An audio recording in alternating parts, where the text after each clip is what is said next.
Resellers 20 piece எடுத்தா கூட தரேன்றாங்க. இனிமே பல்கா நாங்க இவங்க வந்து இனிமே ஹோல்சேலிங் ரீசெல்லிங் தான் கான்சென்ட்ரேட் பண்ண போறாங்க. இனியா கலெக்ஷன்ஸ் வந்து ஹோல்சேல் கொடுக்க போறாங்க. நிறைய வளர்ந்துட்டாங்கல்ல மேம், எங்களை சுத்தி இருக்கவங்களுக்கு நாங்க கொடுக்கறோம். இதுதான் பெருமை. வளர்ந்தா நீ அடுத்த கட்டத்துக்கு கடந்துதான் ஆகணும். ஒரு பனியன் எடுத்தா 200 கொடுக்குறாங்க, சும்மா இல்லல்ல. இதுதான் கெத்து, பொறுமை. அந்த பொறுமை. தேங்க்யூ தமிழ்.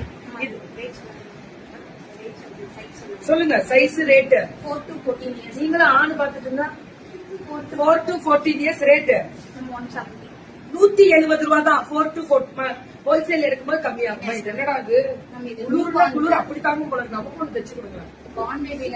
லைவ்ல போக போது டிராவலிங்ல போறப்ப நல்லா இழுத்து போகுது, ஸ்மூத்தா இருக்கு, அவ்வளவு சாஃப்ட். பாண்ட் பேபில இருந்து 9 months யூஸ் பண்ணலாமா, இல்ல சைஸ் கிடைக்குமா? அவங்களுக்கு மட்டும்தான் ஒரே சைஸ் தான், இல்ல சைஸ் நிறைய கிடைக்கும்.